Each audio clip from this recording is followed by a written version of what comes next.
Hello friends, how are you? कैसे हैं आप? हम लोग इंडस वैली सिविलाइजेशन मतलब कि सिंधु घाटी सभ्यता पढ़ रहे हैं। सिंधु घाटी सभ्यता की इंपॉर्टेंट साइट्स हैं, काफ़ी हम लोगों ने डिस्कस कर ली है। आज हम लोग स्टार्ट कर रहे हैं कालीबंगा से। जो साइट है कालीबंगा, उसके बारे में बात करते हैं। सबसे पहले लोकेशन कहाँ पे है? राजस्थान। राजस्थान के हनुमानगढ़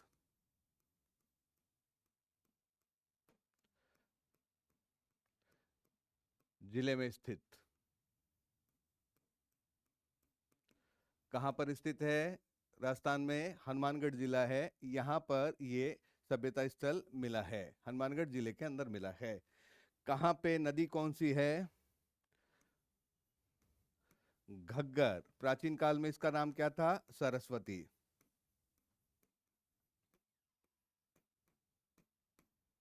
सरस्वती नदी घग्गर नदी के बाएं किनारे पर स्थित।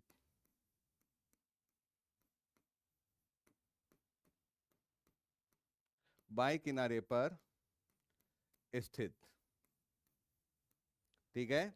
कहाँ पे मिली है? ये घग्गर है। ये प्राचीन काल में यहीं पे क्या है, सरस्वती नदी बहती थी।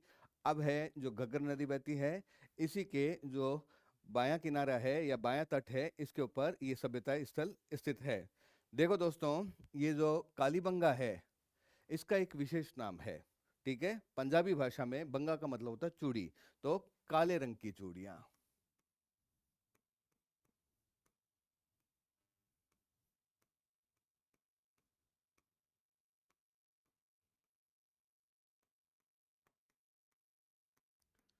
तो शब्द का मतलब क्या है कालीबंगा का? काले रंग की चूड़ियां। ठीक है। पंजाबी भाषा का शब्द है कालीबंगा, और इसका मतलब होता है काले रंग की चूड़ियां।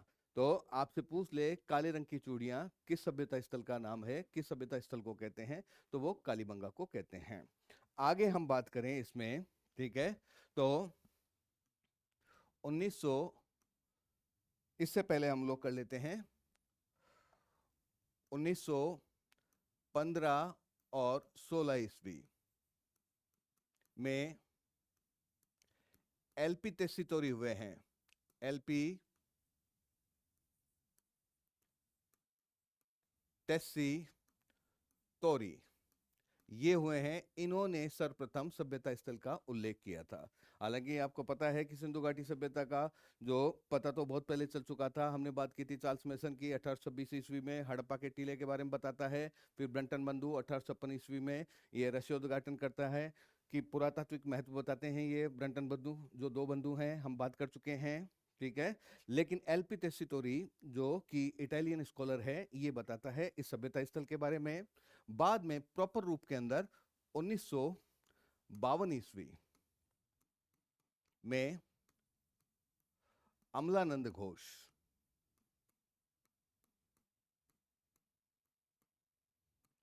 अमलानंद घोष, इसको कभी कभी ऐसे भी लिखा आता है अमलानंद घोष, तो आप कंफ्यूज मत होना। ए घोष द्वारा खोज। इस स्थल की खोज किसने की है? अमलानंद घोष। कभी कभी एग्जाम में ए घोष लिखा आता है, तो कंफ्यूज मत होना। इसका मतलब है अमलानंद घोष ने इसकी खोज की है। और उत्खनन किसने किया है? तो 1961 ईस्वी, 1961, 1961 ईस्वी में बीबी लाल, बीबी लाल तथा बी के थापर, बी के थापर द्वारा उत्खनन, उत्खनन किया गया है। So this site was discovered by whom initially? About this site LP Tessitori mentioned about this site, और उसके बाद में किसने डिस्कवर किया है? अमलानंद घोष ने किया है। और इसका एक्सकवेशन वर्क किसके द्वारा किया गया है? बीबी लाल मतलब कि ब्रजबासी लाल, और बी के थापर, बालकृष्ण थापर, इन दोनों ने इस सभ्यता स्थल का जो उत्खनन किया है।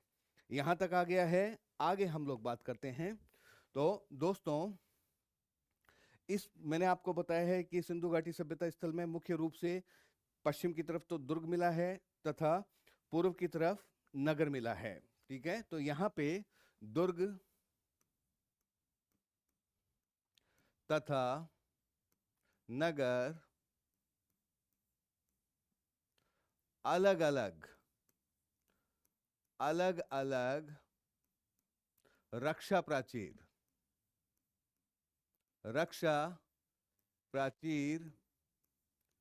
से घिरे हैं। मतलब कि दोनों की अलग अलग बाउंड्री, अलग अलग दीवारें बनी हुई है। दुर्ग की भी अपनी है और जो नगर है, जो निचला नगर है जहां पे आम लोग रहते हैं, तो उनका अलग अलग है। एक बात और है, ये जो दुर्ग है इसका द्विविभाजीकरण, दुर्ग का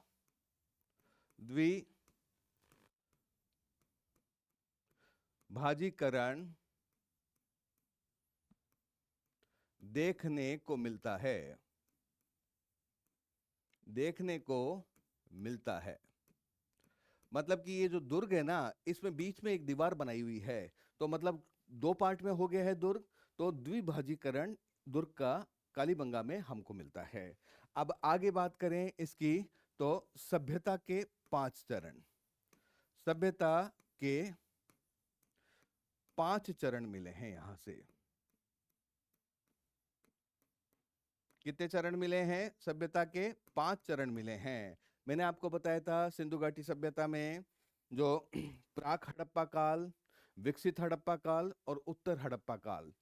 प्राक हड़प्पा काल मैंने बताया था जबकि शहरों का विकास नहीं हुआ था, गांव थे उस समय। ठीक है, तो उस समय के एविडेंस भी यहाँ से मिल रहे हैं, प्लस विकसित हड़प्पा काल, इसके भी एविडेंस यहाँ से मिल रहे हैं। तो कितने चरण कभी कभी पूछ लेते हैं, 5 चरण हैं। और 5 चरण में जो 2 चरण हैं ये पूर्व हड़प्पा काल के हैं। किसके हैं? पूर्व हड़प्पा काल के हैं। और 3 चरण हैं ये विकसित हड़प्पा काल के हैं। तो ये क्लियर हो गया है। टोटल कितने चरण मिले हैं? टोटल चरण मिले हैं 5 लेयर्स, 5 लेयर्स मिली है जो सिविलाइजेशन की, सभ्यता की। इनमें से 2 चरण हैं ये तो पूर्व हड़प्पा काल के हैं, मतलब कि इस समय ग्रामीण संस्कृति ही है। और 3 चरण है यहाँ पे शहरी संस्कृति स्थित हो गई है। आगे हम बात करें, मैंने आपको बताया है पूर्व हड़प्पा काल, तो यहाँ पे एक इंपॉर्टेंट एविडेंस मिलता है पूर्व हड़प्पा काल के जुते हुए खेतों, जुते हुए खेत के खेत का साक्ष्य, एविडेंस यहां से मिला है।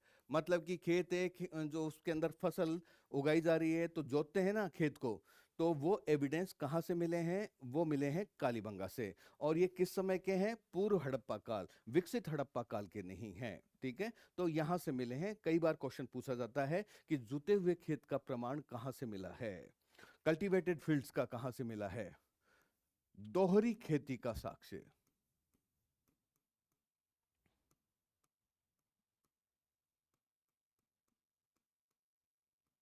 दोहरी खेती का साक्ष्य यहां से मिला है। मतलब कि एक ही खेत है, इसमें एक साथ 2 फसलें उगाई जा रही है। आप देखिए कि उस जमाने में भी, और कब के हैं? पूर्व हड़प्पा काल के हैं। उस समय भी एक खेत में 2 फसलें ले ली गई है, लेते थे ये लोग। और वो कौन कौन सी है? चना प्लस सरसों, ये 2 फसलें ये लिया करते थे।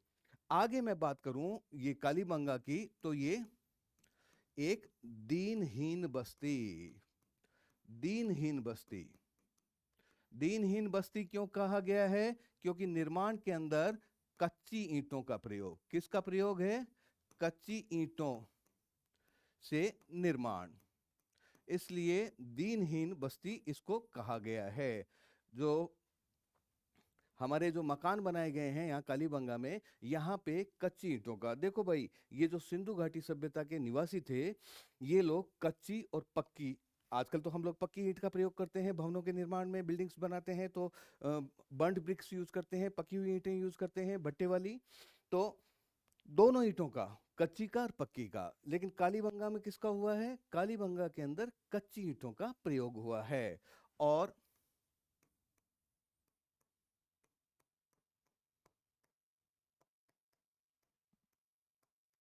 जल निकास प्रणाली मतलब कि नाली, ड्रेनेज सिस्टम, ठीक है, इसका क्या है?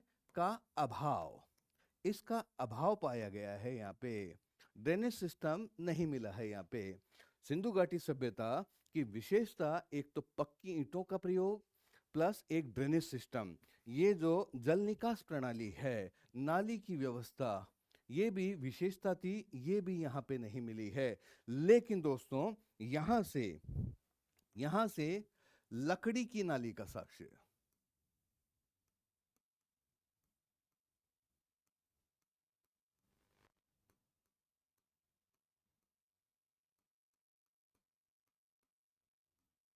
लकड़ी की एक नाली का साक्ष्य यहां से मिला है। तो ये भी पूछ लेते हैं कि लकड़ी की नाली का साक्ष्य कहां से मिला है? तो वो मिला है कालीबंगा से, लकड़ी की नाली का साक्ष्य मिला है। आगे हम बात करें तो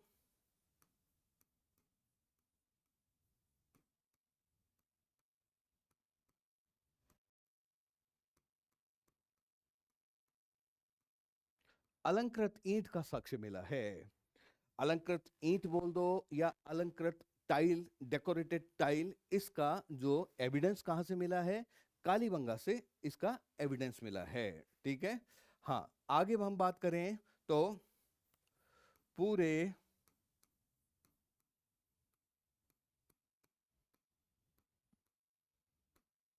पूरे हाथीदांत का साक्ष्य, हाथीदांत होता है और पूरे हाथीदांत का साक्ष्य मतलब कि साबुत हाथीदांत, पूरा हाथीदांत, ये कहां से मिला है? इसका एकमात्र जो साक्ष्य मिला है वो कहां से मिला है? कालीबंगा से। तो हम लिख सकते हैं एकमात्र साक्ष्य, only evidence of Ivory, complete Ivory, ये कहां से मिला है? कालीबंगा से मिला है। और हम बात करें तो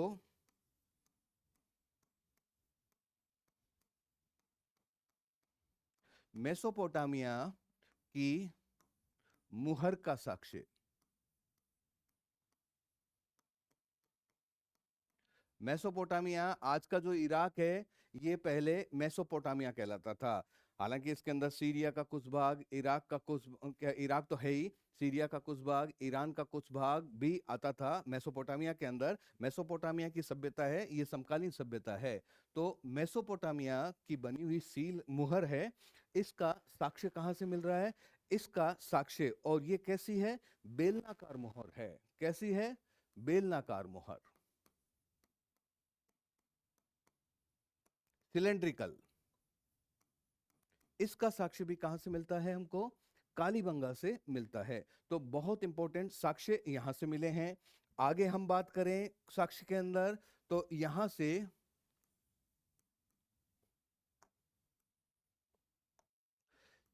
6 छिद्र, 6 छिद्र युक्त बालक, 6 छिद्र युक्त बालक के कपाल का साक्ष्य,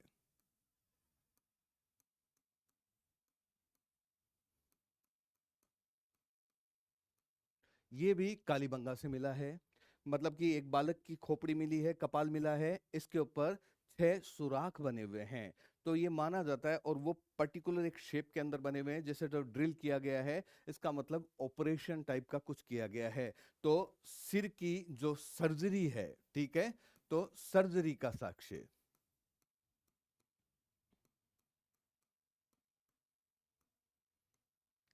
सर्जरी क्यों करनी पड़ी?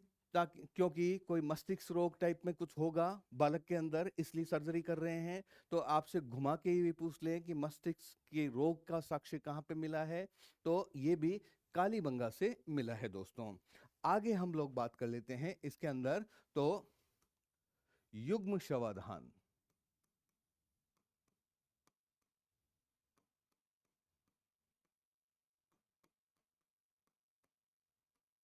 युग्म शवाधान मतलब कि जो महिला और पुरुष है उनको एक साथ दफनाने का जो एविडेंस है, साक्ष्य है, ये कहाँ से मिला है? कालीबंगा से। ये ध्यान रखना, ये साक्ष्य लोथल से भी मिला है। लोथल हम लोग कर चुके हैं। तो युग्म शवाधान का साक्ष्य मिला है।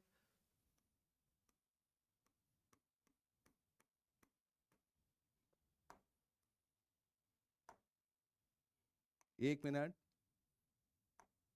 अग्निकुंड का साक्ष्य,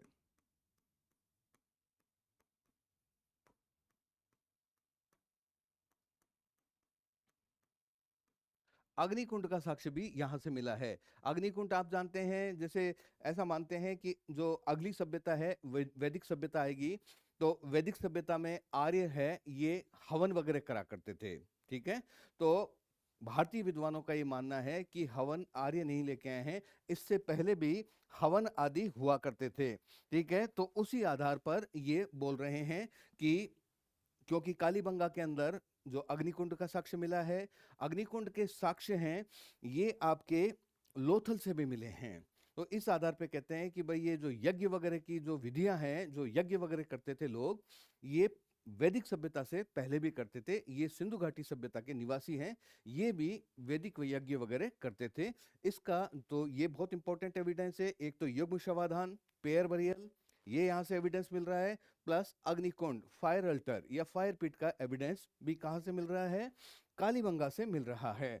इसके अलावा हम लोग बात करें, एक आध और दृष्टांत हैं, क्योंकि हमारे एग्जाम के अंदर ये पूछे जाते हैं। और आजकल आप जानते हैं लेवल थोड़ा सा टफ हो गया है, तो हम भी कोशिश कर रहे हैं कि बहुत अच्छे से प्रॉपर वे के अंदर आपको एक्सप्लेन कर सकें। तो ये हो गया है। एक है हाथी दांत की कंघी।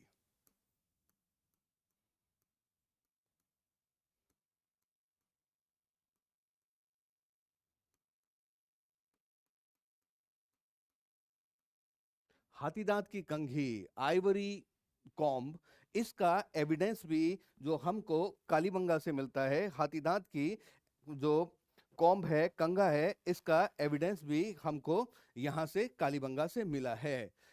एक इंपॉर्टेंट और है भूकंप, अर्थक्वेक। भूकंप का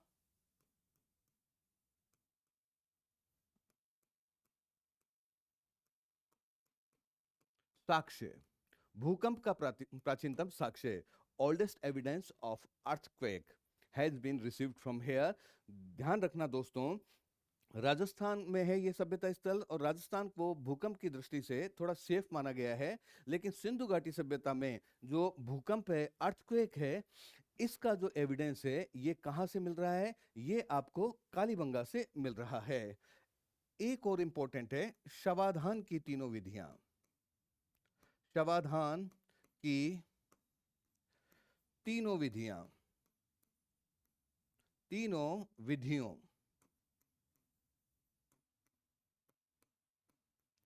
का एकमात्र साक्ष्य, ये भी कहाँ से मिलता है? कालीबंगा से मिलता है। देखो, समाधान मतलब है कि मानव है जो मर गया है, तो उसका कोई ना कोई तो क्रिमेशन वगैरह करते हैं। तो इसमें सिंधु घाटी सभ्यता में जो तीन विधियां थी, एक तो कौन सी थी?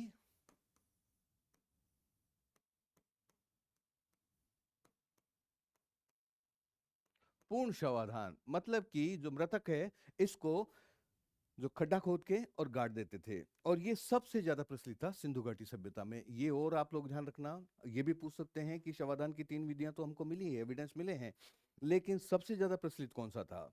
जैसे कि हमारे मुसलमानों में होता है, ईसाइयों में होता है, पूर्ण शवाधान करते हैं, मृतक को दफनाते हैं ये लोग। ठीक है, तो पूर्ण शवाधान होता था। दूसरा है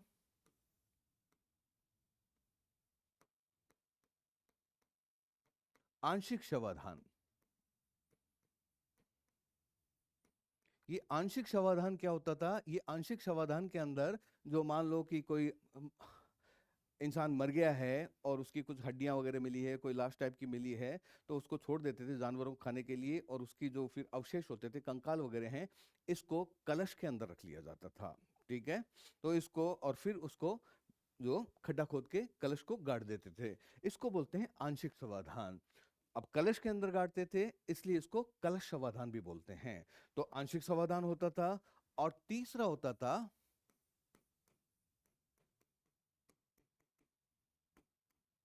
दाह संस्कार जो कि हिंदुओं में प्रचलित है, अग्नि प्रज्वलित करके उसके अंदर अग्नि को सुपुर्द कर देते हैं मृतक को।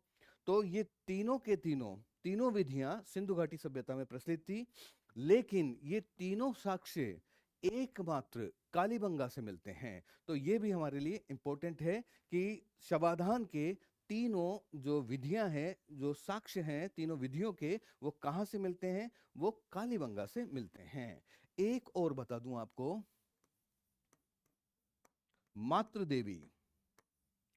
ये मातृदेवी जो सिंधु घाटी सभ्यता का प्रधान देव था, मतलब कि सबसे ज्यादा जो मूर्तियां हैं, जो पेंटिंग्स हैं, वो किसकी मिली है? मातृदेवी की। तो ये माना गया है कि मातृदेवी मदर गॉडेस है, वही जो प्रधान देवता थी सिंधु घाटी सभ्यता की। तो कालीबंगा एक ऐसा स्थल है जहां से मातृ देवी का कोई साक्ष्य नहीं मिला है। No evidence of mother goddess has been received from here. ठीक है, तो ये सारी की सारी बातें सिंधु घाटी सभ्यता से रिलेटेड है। अगली साइड की हम लोग बात कर लेते हैं।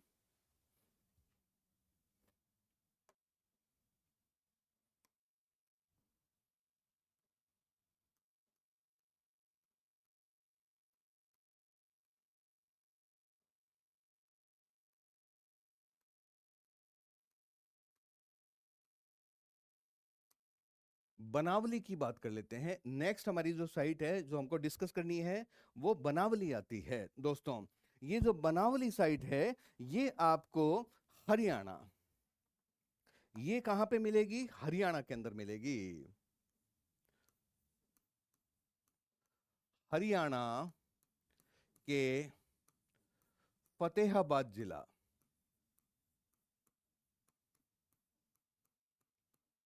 जिले में स्थित है। तो ये साइट कहां आ गई? हरियाणा में आ गई। और नदी कौन सी है? सरस्वती नदी। सरस्वती नदी के किनारे स्थित।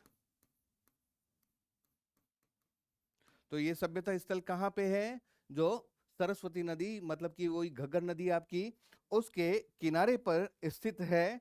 और इसका उत्खनन किसने किया है? तो 1973 ईस्वी में रविंद्र सिंह बिष्ट,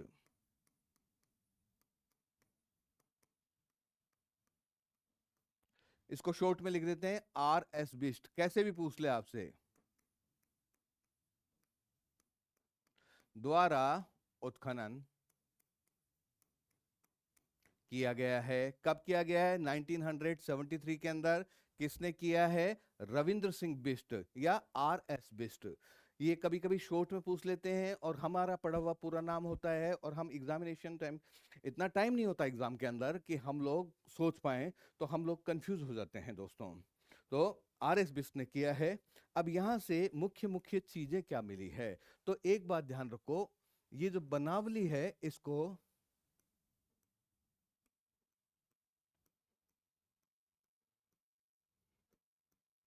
समृद्धों का नगर कहा गया है। क्या कहा गया है? समृद्धों का नगर। ठीक है, क्यों कहा गया है वो तो इनकी ये जाने, लेकिन यहां से जो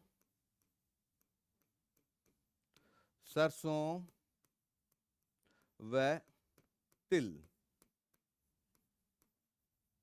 के ढेर मिले हैं, तो आप तो ये ध्यान रखना, जो सरसों और तिल के ढेर मिले हैं, इसलिए इसको क्या कहा गया है? समृद्धों का नगर इसको कहा गया है। दोस्तों, आगे मैं बात करूं तो यहां से हलनुमा मिट्टी का, हलनुमा मिट्टी का खिलौना मिला है। जुते हुए खेतों का प्रमाण कहां पे मिला था? कालीबंगा में। अब खेत किससे जोत रहे हैं ये कंफर्म हो गया, क्योंकि एक खिलौना मिल गया है और वो कैसा है? हल के जैसा बना हुआ है, हलनुमा है। तो ये कंफर्म हो गया है कि खेती में, ये जो खेती करते थे तो किससे करते थे जुताई? ये हल के द्वारा करते थे, जैसे कि आज भी हम कर रहे हैं। चलो आज तो ट्रैक्टर वगैरह आ गए, लेकिन उनमें भी हल लगे हुए हैं। तो कहाँ से एविडेंस मिल रहा है? एविडेंस हमको मिल रहा है बनावली से। तो ये बहुत इंपॉर्टेंट एविडेंस है। ठीक है, ये पूछ लेते हैं कि हलनुमा खिलौना कहां से मिला है? तांबे के बाणाग्र।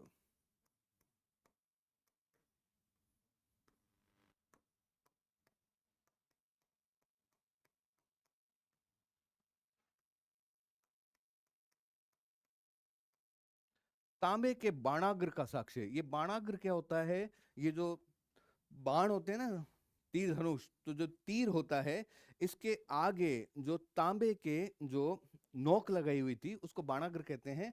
तो ये जो तीर की तांबे की नोक कहां से मिली है? ये बनावली से मिली है। तो तांबे के बाणाग्र का जो एविडेंस मिला है। और हम लोग बात कर लें तो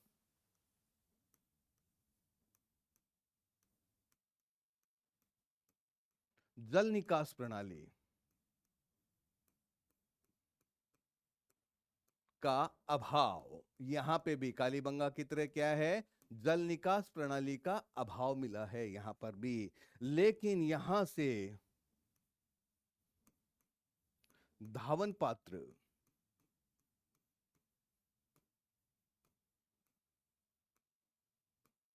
मतलब कि वाश बेसिन, इसका साक्ष्य मिला है। मतलब जल निकास प्रणाली का तो अभाव मिला है, ठीक है, नालियों का तो अभाव मिला है, लेकिन वाश बेसिन जो कि धावन पात्र है उसका एविडेंस यहां से मिला है। तो ये सारी की सारी these are all important information related with Banawali. Banawali से रिलेटेड जो भी इंपॉर्टेंट इंफॉर्मेशन है ये इस तरह से थी। आगे नेक्स्ट साइट की हम लोग बात कर लेते हैं। अगली साइट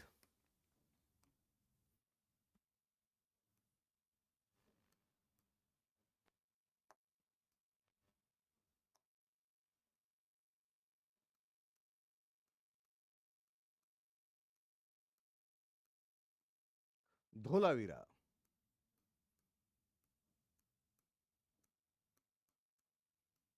एक और साइट है, हम लोग मेन मेन साइट डिस्कस कर रहे हैं दोस्तों, ठीक है।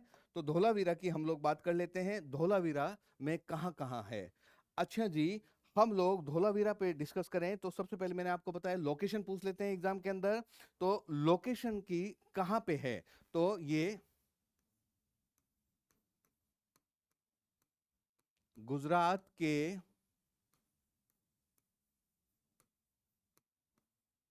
भचाऊ तालुका।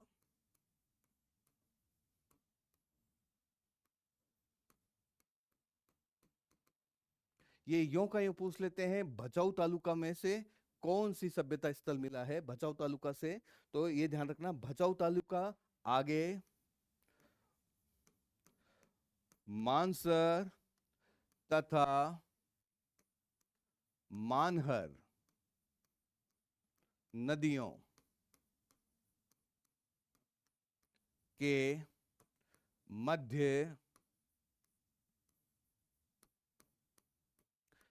कादिरा नाम का कोई द्वीप है, आइलैंड है कादिरा नाम का। कादिरा द्वीप पर स्थित। तो भाई ये तो हमने कर लिया। भचाऊ तालुका कहाँ? गुजरात। कच्छ का रण मैंने स्टार्टिंग में लिखा दिया था आपको, कच्छ का रण में कौन कौन सी है। और काठियावाड़ इलाके में लोथल, रंगपुर वगैरह लिखाए थे मैंने, पूरी एक लिस्ट बनाई थी स्टार्टिंग के अंदर, क्लास के अंदर। तो वहां पे है। और नदियां कौन सी है? नदियां है मानसर एंड मानहर नदियां। और यहाँ पे द्वीप कौन सा है? कादिरा द्वीप। कैसे भी आपसे पूछ ले, ठीक है, तो लोकेशन पे क्वेश्चन आते हैं, तो लोकेशन पे हम लोग कंफ्यूज नहीं होंगे। आगे हम लोग बात करते हैं। तो यहाँ पे जो उत्खनन किसने किया है? तो 1967 ईस्वी में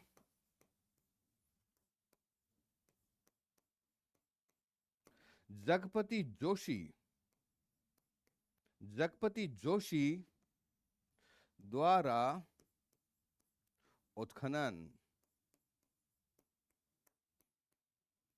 किसने किया है? जगपति जोशी के द्वारा उत्खनन किया गया है। धोलावीरा में पूछ लेते हैं, ठीक है, कि भाई खोदा किसने, कई जगह जो खोजने के वाले की जानकारी नहीं होती, मतलब इंपॉर्टेंट नहीं है तो हम लोग भी नहीं लेते हैं, और कई जगह जो एक्सकवेटर है, खोदने वाला है, ये भी इंपॉर्टेंट नहीं है। तो ये हो गया है। आगे हम लोग बात करें तो पत्थर की प्राचीर, पत्थर की प्राचीर से घिरी 3 बस्तियों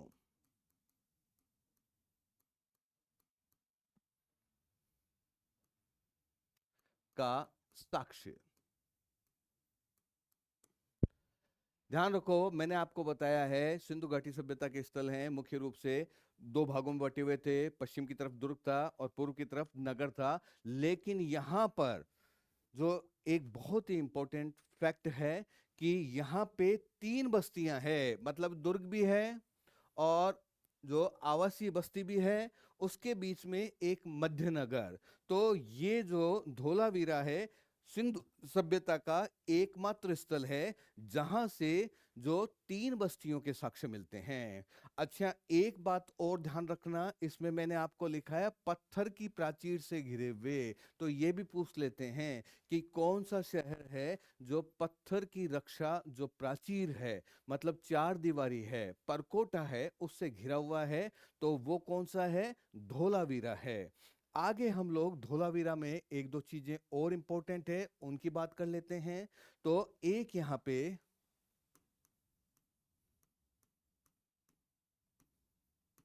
स्टेडियम का साक्ष्य। और ये स्टेडियम कैसा था? आजकल के स्टेडियम होते हैं उसी तरह का स्टेडियम है, और बाकायदा दर्शकों के बैठने के लिए जो पवेलियन टाइप के बनाए हुए हैं। इस तरह का एविडेंस कहाँ से मिला है? ये आपके जो धोलावीरा से मिला है, जूनीचेरी से भी मिला है, एक जगह है जूनीचेरी, वहां से मिला है। तो स्टेडियम का साक्ष्य यहां से मिला है। इसी के साथ हम लोग कर लेते हैं सुनामी का साक्ष्य। सुनामी आई थी कुछ सालों पहले, तो सुनामी का साक्ष्य भी यहां से मिलता है। प्रथम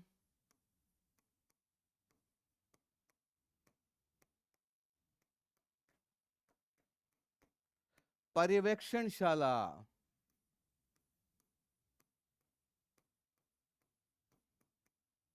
ऑब्जर्वेटरी का साक्ष्य। तो ऑब्जर्वेटरी का प्रथम साक्ष्य कहां से मिला है? वो भी हमको धोलावीरा से मिला है दोस्तों, ऑब्जर्वेटरी का साक्ष्य। ठीक है, कहां से मिला है? धोलावीरा से ऑब्जर्वेटरी का साक्ष्य मिला है। आगे हम लोग बात करें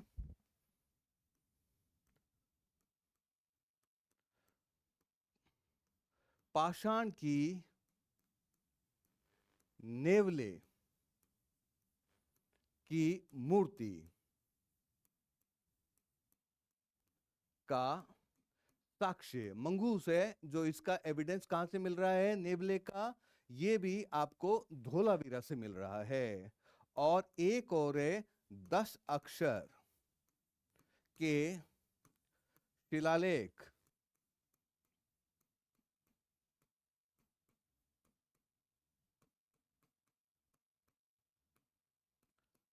10 अक्षर का शिलालेख मिला है, जो कि सिंधु घाटी सभ्यता का सबसे बड़ा शिलालेख है।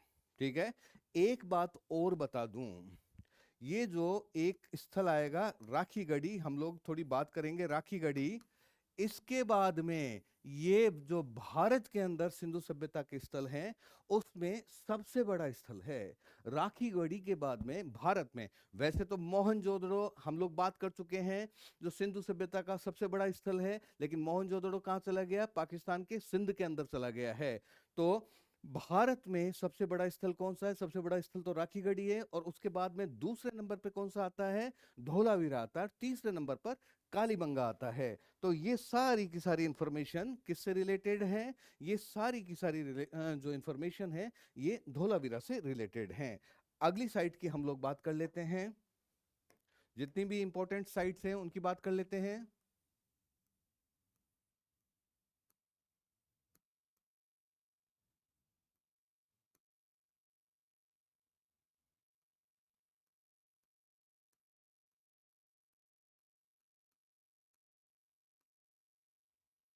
सुरकोतड़ा, एक और साइट है सुरकोतड़ा, इसकी भी हम लोग बात कर लेते हैं सुरकोतड़ा की।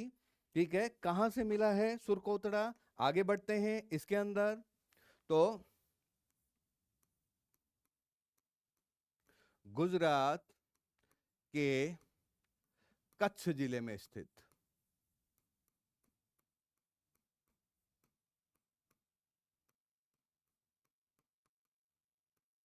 कहां पर स्थित है, गुजरात के अंदर जो कच्छ जिला है वहां पर स्थित ये सभ्यता स्थल है। किसने इसकी खोज की है, 1964 ईस्वी में जगपति जोशी द्वारा खोज की गई, और उत्खनन है ये भी जगपति जोशी ने 1964 टू 1968 ईस्वी के मध्य में किया है। So this site was discovered by Jagpati Joshi and was excavated by Jagpati Joshi। दोनों काम कौन कर रहे हैं, दोनों काम जगपति जोशी कर रहे हैं। ठीक है, यहां तक आ गए हैं। आगे हम लोग बात करते हैं इस साइट से रिलेटेड। तो ये साइट है जो हड़प्पा सभ्यता के पतन,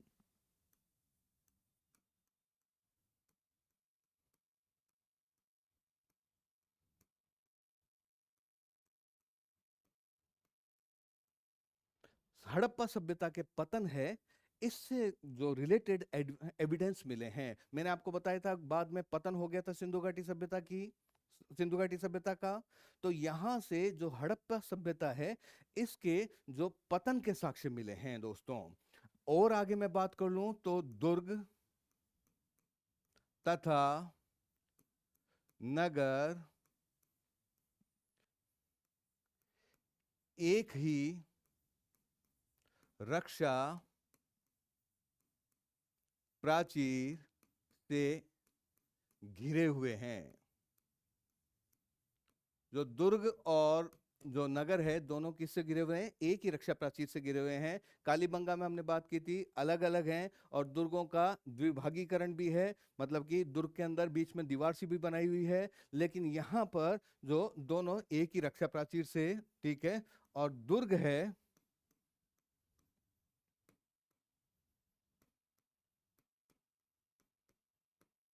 कच्ची ईंट तथा मिट्टी से निर्मित, मतलब कि कच्ची ईंटें लगी हुई है दुर्ग के अंदर और मिट्टी से निर्मित है, तो मतलब कि कच्चा सा दुर्ग है यहाँ का। आगे हम बात करें तो ये जो शहर है, ठीक है, जो पूरा का पूरा, क्योंकि रक्षा प्राचीर एक ही है तो पूरी एक ही हो गया है, ठीक है। और ये जो है, जो नगर है, जो नगर अनगढ़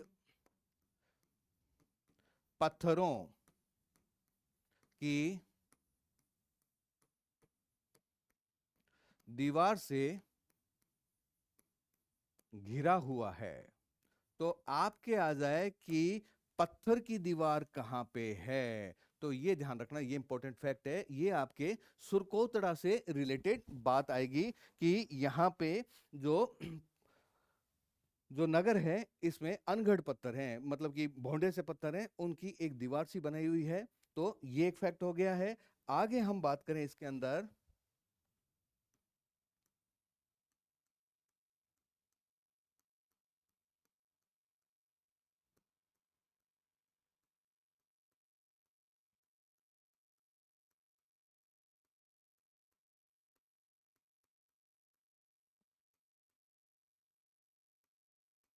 शॉपिंग कॉम्प्लेक्स का साक्ष्य मिला है। कहां से मिला है, सुरकोतड़ा से शॉपिंग कॉम्प्लेक्स का साक्ष्य मिला है। शॉपिंग कॉम्प्लेक्स का मिला है तो तराजू के पलड़े, तराजू के पलड़े का साक्ष्य। तो दोनों बातें याद रखेंगे, जब शॉपिंग की बात आ रही है, शॉपिंग कॉम्प्लेक्स मिल रहा है तो तराजू का पलड़ा भी मिल रहा है। एक यहाँ पे कब्र मिली है, ठीक है, तो बड़े आकार की शिला,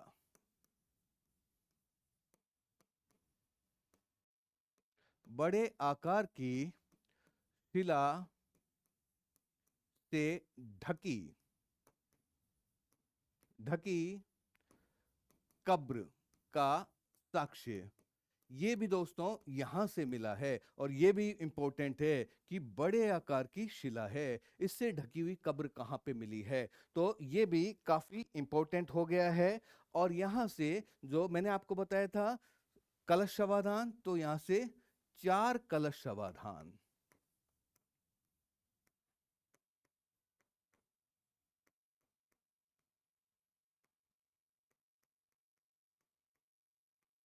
तो कितने कलश समाधान मिले हैं यहां से? 4 कलश समाधान। शॉपिंग कॉम्प्लेक्स मिल रहा है, तराजू के पलड़े मिल रहे हैं यहां से, ठीक है, और बड़े आकार की शिला से ढकी कब्र का, और 4 कलश समाधान मिल रहे हैं। एक और इंपॉर्टेंट है, और सबसे इंपॉर्टेंट है घोड़े की अस्थियां। घोड़े की अस्थियों का साक्ष्य, ये भी यहां से मिला है दोस्तों। और ये क्या है? वेरी वेरी इंपॉर्टेंट फैक्ट है, क्योंकि विद्वान जो ये जो अंग्रेजी विद्वान थे, जो यूरोपियन जो स्कॉलर्स थे, ये मानते थे कि घोड़े, तो सिंधु घाटी सभ्यता के लोगों को घोड़े की जानकारी नहीं थी। ये कौन लेके आए हैं? ये जो बाद में जो वैदिक सभ्यता आएगी सिंधु घाटी सभ्यता के बाद में, तो ये आर्यों की सभ्यता थी। तो आर्य है घोड़ों के साथ आए थे, घोड़ों पे बैठ के आए थे। उससे पहले इंडस वैली सिविलाइजेशन की जो पब्लिक थी, उनको ये जो हॉर्स है इसकी जो नॉलेज ही नहीं थी। लेकिन यहाँ पे कॉन्ट्राडिक्शन है, मैंने लोथल में बताया था घोड़े की मृण मूर्ति वाला, ठीक है, और यहाँ पे क्या आ गया है, ठीक है, घोड़े की अस्थियों का साक्ष्य। तो ये बड़ा इंपॉर्टेंट हो जाता है दोस्तों, ठीक है। आगे हम लोग बात कर लेते हैं नेक्स्ट साइड की।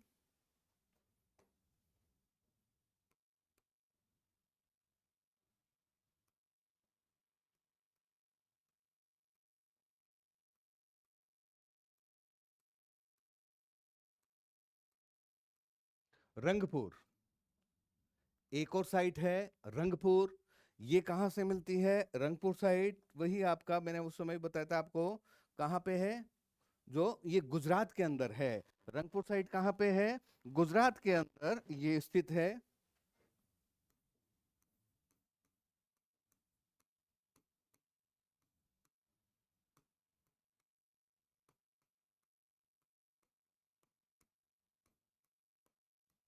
गुजरात में जो काठियावाड़ है में सुरेंद्र नगर।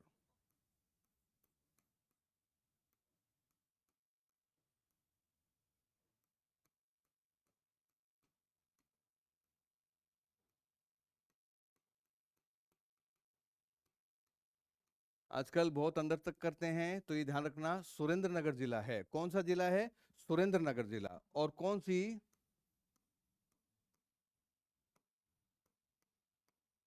सुख बहादुर, या इसको मादर भी बोलते हैं, या इसको भादर नदी के किनारे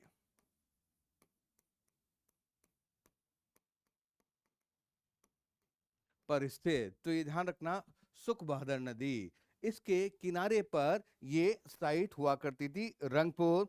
अब बात कर लेते हैं खोज किसने की है। तो 1931 ईस्वी में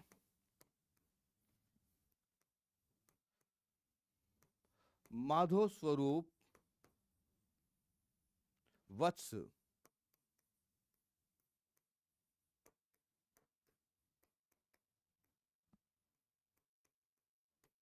द्वारा खोज। तो discovered by home? This site was discovered bye Madho स्वरूप वत्स। माधो स्वरूप वत्स का भी मैं बता दूं शॉर्ट में, MS वत्स। ये इस तरह से भी पूछ लेते हैं, तो ये दोनों ध्यान रखना। आप लोग नोट्स बनाओ तो दोनों लिखना, जो मैं इसीलिए मैं दोनों लिख रहा हूं ताकि आप कंफ्यूज नहीं हो। तो MS वत्स ने की है, और उत्खनन किसने किया है? 1957 58 ईस्वी में SR राव द्वारा उत्खनन। SR राव के द्वारा यहां पे एक्सकवेशन वर्क हुआ है। यहां पे भी क्या है, कच्ची ईंट, कच्ची ईंट के दुर्ग का साक्ष्य। मतलब कि यहां का दुर्ग कैसा था, कच्ची ईंट का बना हुआ था। और एक इंपॉर्टेंट है, वो काफी इंपॉर्टेंट है, इसलिए मैं इंपॉर्टेंट लिख देता हूं यहां पे, जो इंपॉर्टेंट फैक्ट, धान की भूसी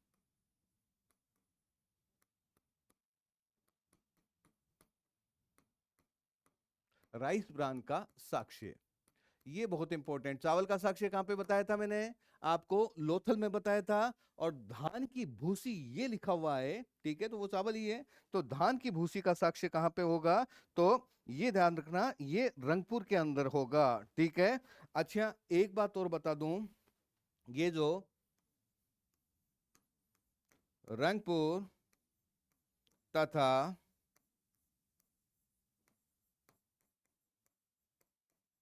प्रभास पत्तन, मैंने आपको बताया था उस समय मैं लिस्ट बनवा रहा था, तब आपको बताया था प्रभास पत्तन, अब क्या बोलते हैं इसको, सोमनाथ। प्रभास पाटन कह दो या प्रभास पत्तन कह दो, ठीक है। इनको सिंधु सभ्यता के औरस पुत्र, औरस पुत्र मतलब कि डायरेक्ट डिसेंडेंट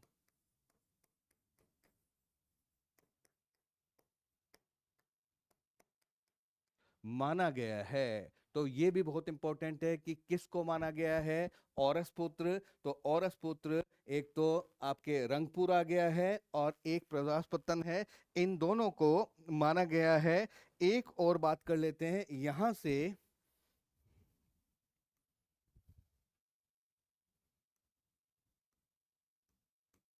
मुद्रा तथा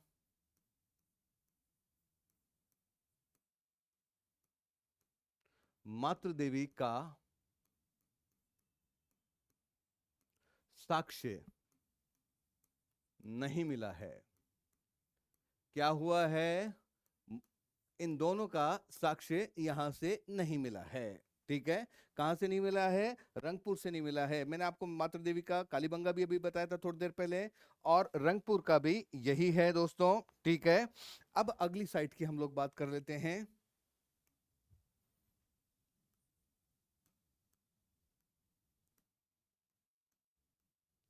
ओ सॉरी,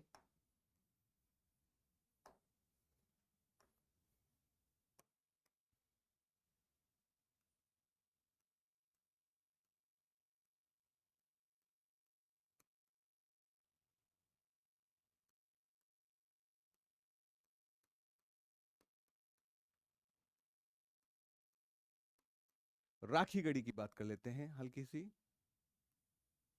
राखी गढ़ी, सबसे पहले तो लोकेशन क्या है इसकी, ये आपके, सॉरी,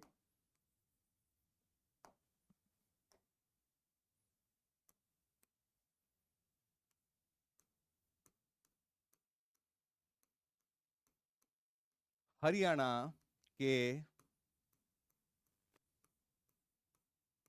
हिसार जिले, हरियाणा के हिसार जिले में सरस्वती नदी के किनारे स्थित। तो ये साइट कहां से मिली है, ये साइट मिली है हरियाणा से, ठीक है। और डिस्ट्रिक्ट कौन सा है, डिस्ट्रिक्ट है हिसार, हिसार जिले से मिली है ये, हरियाणा के हिसार जिले से मिली है। आगे हम इसके अंदर बात करें तो इसका खोजकर्ता कौन है, तो 1969 ईस्वी में प्रोफेसर सूरजभान द्वारा खोज की गई। जो राखी गढ़ी का सबसे बड़ा जो इंपॉर्टेंट फैक्ट है वो क्या है, भारत का सबसे बड़ा सिंधु सभ्यता स्थल। अभी बताया था मैंने धोलावीरा के टाइम पे। तो आपसे पूछ ले कि वैसे तो कौन सा है, मोहनजोदड़ो, इनका क्रम ऐसा है, मोहनजोदड़ो हो गया, हड़प्पा हो गया, गनेरीवाल हो गया, और उसके बाद में फिर ये राखीगढ़ी आ जाता है दोस्तों। ठीक है, गनेरीवाल भी आपके पाकिस्तान के पंजाब में है। तो भारत में सबसे बड़ा कौन सा है, जो राखीगढ़ी है। उसके बाद में धोलावीरा आएगा, फिर कालीबंगा आएगा। ठीक है, तो ये इनका जो आकार के हिसाब से जो क्रम है दोस्तों। ठीक है, यहां से जो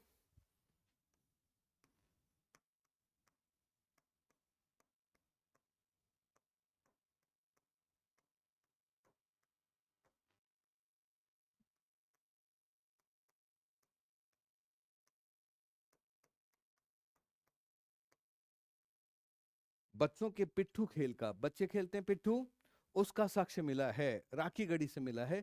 बच्चों के पिट्ठू खेल का साक्ष्य, तो ये कहां से मिला है, ये हमारे राखी गढ़ी से मिला है। और एक और है जो आजकल थोड़ा सा जो आ रहा है, महिला का कंकाल।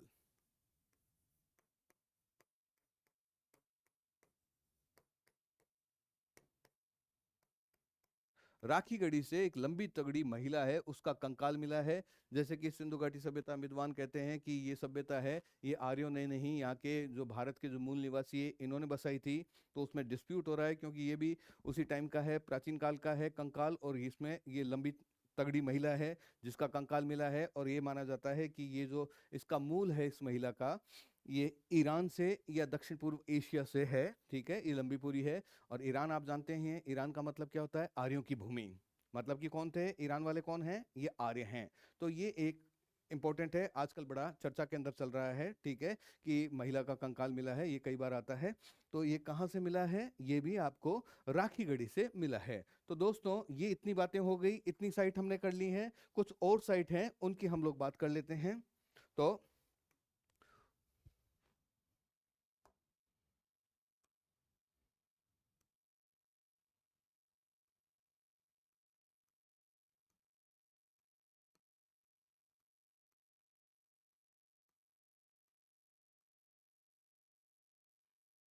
रोपड़ की बात कर लेते हैं हम लोग। ठीक है, और ये रोपड़ है, इसके बारे में क्या इंपॉर्टेंट है ये बात कर लेते हैं। तो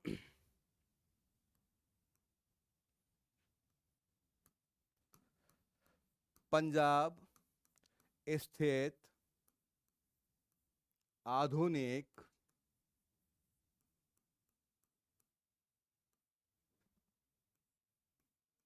रूपनगर, ये ध्यान रखना, इस रूपनगर को ध्यान रखना। ये कई बार पूछते हैं आजकल के कंपटीशन में, कौन सा सभ्यता स्थल है जो रूपनगर पे मिला है। ठीक है, तो ये मिला है। और इसके अलावा एक और बात है। ठीक है,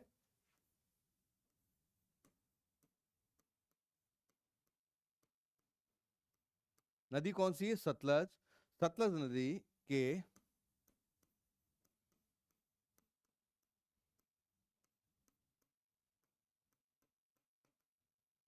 बाएं तट पर स्थित है। कौन से तट पे, आजकल तट भी पूछ लेते हैं, तो जो जहां पे पूछ रहे हैं वहां पे मैं आपको लिखा रहा हूं कि किस किस का पूछ लेते हैं। तो सतलज नदी के बाएं तट पे, बाएं तट पर ये स्थित है। किसने खोज की है, 1950 ईस्वी में बीबी लाल द्वारा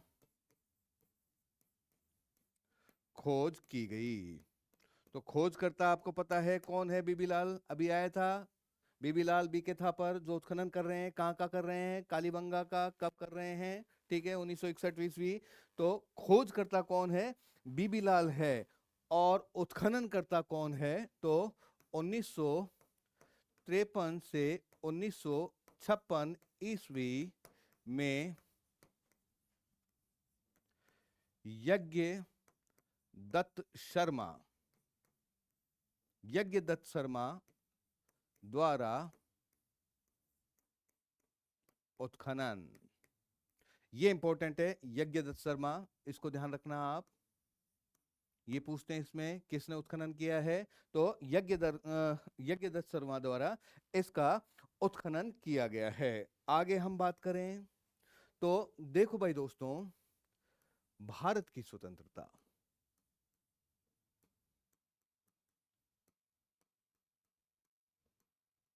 जब भारत स्वतंत्र हुआ 1947 में, तो ज्यादातर जो साइट थी जो खोजी गई थी और जो खोदी गई थी, जिनका उत्खनन हुआ था, विच वर डिस्कवर्ड एंड एक्सकवेटेड, वो कहाँ रह गई हैं? पाकिस्तान में रह गई हैं। तो आजादी के बाद में, ठीक है, जो खोजी गई भारत की स्वतंत्रता के बाद में जो खोजी गई प्लस उत्खनित प्रथम स्थल है ये। क्या है? जो सबसे पहले खोज हुई है और उसके बाद में सबसे पहले खोदा गया है, वो साइट कौन सी है? ये रोपड़ है। ठीक है, क्लियर हो गया। और सेकंड कौन सी होगी? सेकंड कालीबंगा है। ठीक है, सेकंड कौन सी है? कालीबंगा, जो हम पढ़ चुके हैं दोस्तों। आगे हम बात करें, यहां पे क्या क्या मिला है?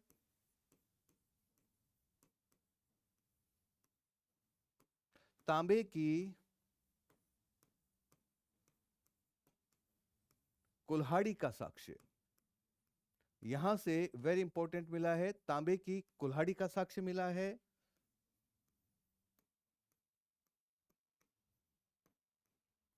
अंडाकार कब्र का साक्ष्य, ये भी यहीं से मिला है। आगे मैं बात करूं, मालिक के साथ, जो मालिक के साथ कुत्ते को दफनाने का, कुत्ते को दफनाने का साक्ष्य, ये भी कहां से मिला है? यहीं से मिला है। मालिक के साथ में कुत्ते को दफनाया गया है, तो ये भी क्या है? इंपोर्टेंट एविडेंस है भैया।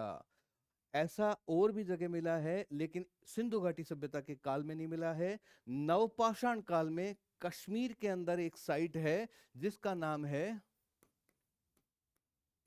बुर्जा होम या बुर्ज होम। यहां से भी इस तरह का एविडेंस मिला है कि कुत्ते को दफनाया गया मानव के साथ में। तो ये बड़ा इंपॉर्टेंट एविडेंस है, क्योंकि सिंधु घाटी सभ्यता में तो ये ओनली एविडेंस मिला है दोस्तों। आगे मैं बात कर लूं तो फेयंस तथा शंख की चूड़ियों का साक्ष्य,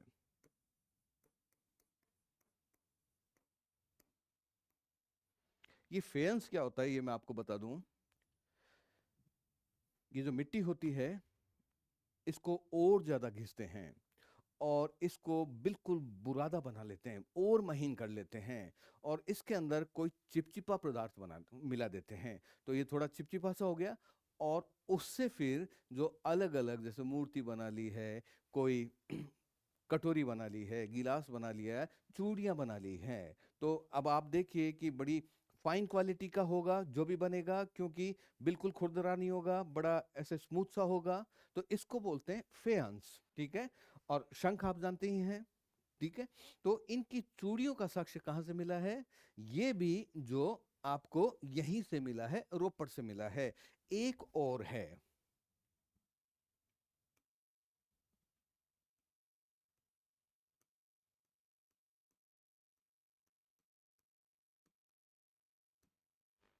अगेट के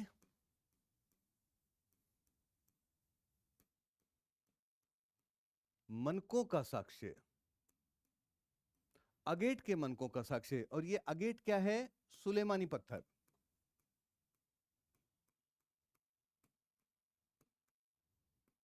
इसका साक्ष्य भी कहां से मिला है? ये यहीं से मिला है। ठीक है दोस्तों, तो यहां तक आ गए हैं। अब आगे कुछ माइनर है, लेकिन फिर भी पूछ लेते हैं, तो हम लोग बात कर लेते हैं उस साइट, उन साइट्स के बारे में भी। माइनर है, इंपॉर्टेंट नहीं है।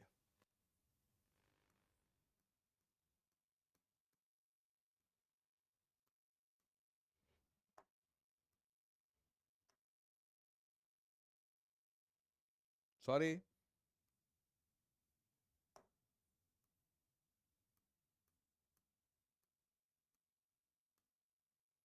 कुनाल, ये एक और साइट है, ठीक है, और वही आपके हरियाणा में मिली है, हिसार जिले में, ठीक है।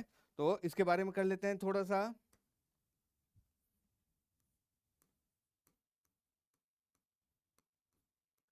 हरियाणा के हिसार जिले में,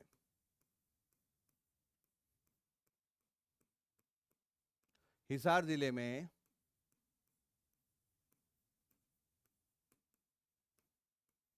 सरस्वती नदी के किनारे, मतलब कि सरस्वती नदी के निकट है, और एविडेंस के लिए कहा है, तो मैंने कहा ना माइनर है। क्या मिला है यहां से?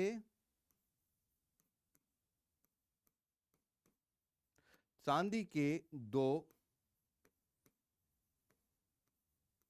मुकुट का साक्ष्य, चांदी के दो मुकुट मिले हैं यहां से, ठीक है। तो ये इंपॉर्टेंट, कई बार ऐसे पूछ लेते हैं, इंपॉर्टेंट साइट नहीं है, लेकिन ये इस तरह का एविडेंस आ जाता है, तो हम लोगों को ध्यान रखना पड़ता है। आगे एक और साइट है, उसकी भी बात कर लेते हैं।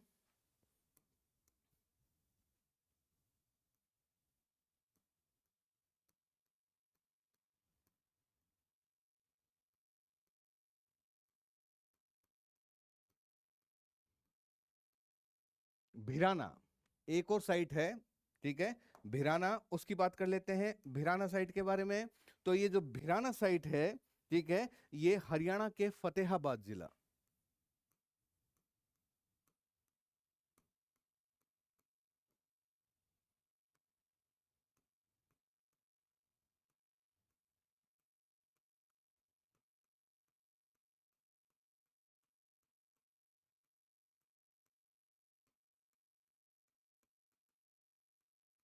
स्थित है, और इंपॉर्टेंस क्या है?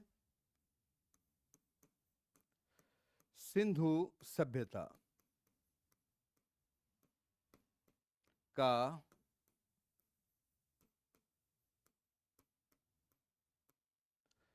प्राचीनतम नगर, इसको सिंधु सभ्यता का सबसे प्राचीन नगर माना गया है। पहले क्या माना जाता था? पाकिस्तान में जो बलूचिस्तान है, यहाँ पे जो मेहरगढ़ है, बोलन पास, बोलन दर्रे के पास में, इसको माना जाता था कि यहाँ से विकास हुआ है, क्योंकि जो मेहरगढ़ है, ये नवपाषाण काल, नियोलिथिक एज से भी जुड़ी हुई है, ताम्रपाषाण काल, चालकोलिथिक एज, इससे भी जुड़ा हुआ था।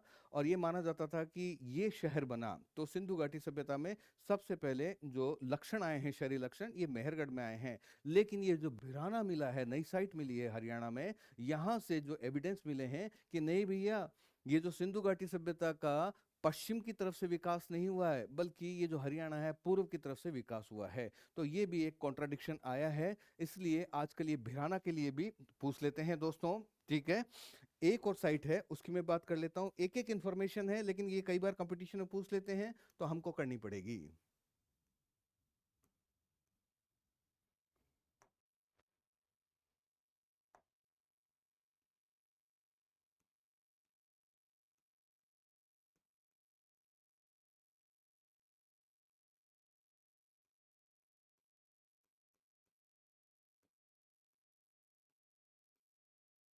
देमाबाद, ठीक है, कहाँ पे है ये?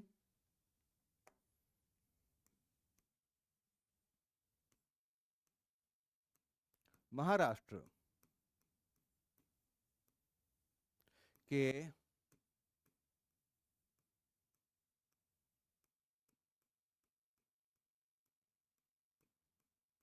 अहमदनगर जिले में स्थित है। अब जो अहमदनगर है, इसको क्या नाम दे दिया है?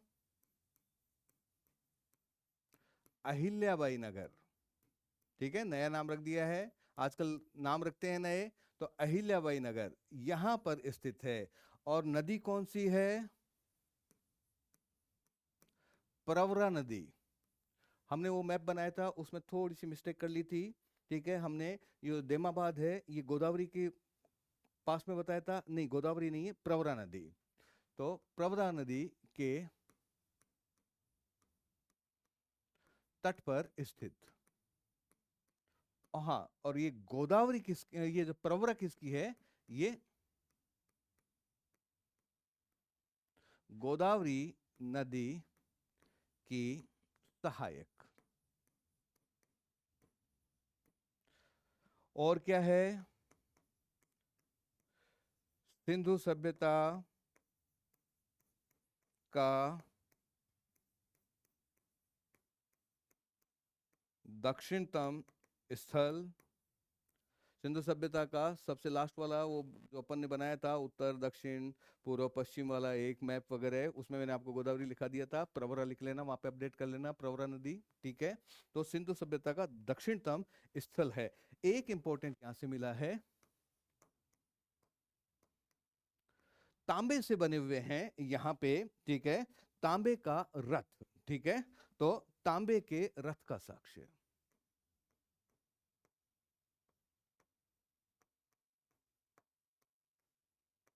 फिर वापस घोड़े ही आ गए हैं, तो रथ, तो रथ में क्या लगते थे, घोड़े लगते थे, तो तांबे के रथ का साक्ष्य। कभी कभी कांसे के रथ का साक्ष्य भी लिखा आता है। ये जो तांबे का रथ है, इसको कांसे का रथ बोल दिया जाता है दोस्तों। ठीक है, तो ये हो गया है। एक और साइट है, उसकी भी बात कर लेते हैं।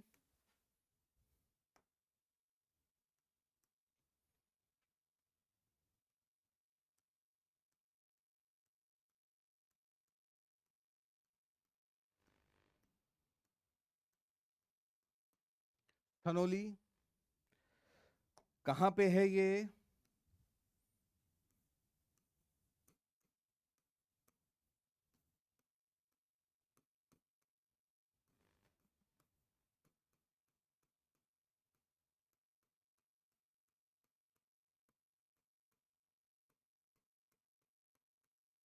यूपी है, उसका बागपत जिला है। कौन सा है, बागपत जिला। और यहां से इंपॉर्टेंट क्या मिला है, सिंधु सभ्यता का सबसे विशाल कब्रिस्तान। ये पूछ ले कि सबसे विशाल कब्रिस्तान, हड़प्पा में मैंने आपको लिखाया था। ठीक है, तीन चार कब्रिस्तान लिखाए थे, एरिया जी वगैरह, R37 वगैरह लिखवाए थे आप लोगों को। ठीक है, तो सबसे विशाल कब्रिस्तान कहाँ पे है, ये सनोली में मिला है। और यहाँ पे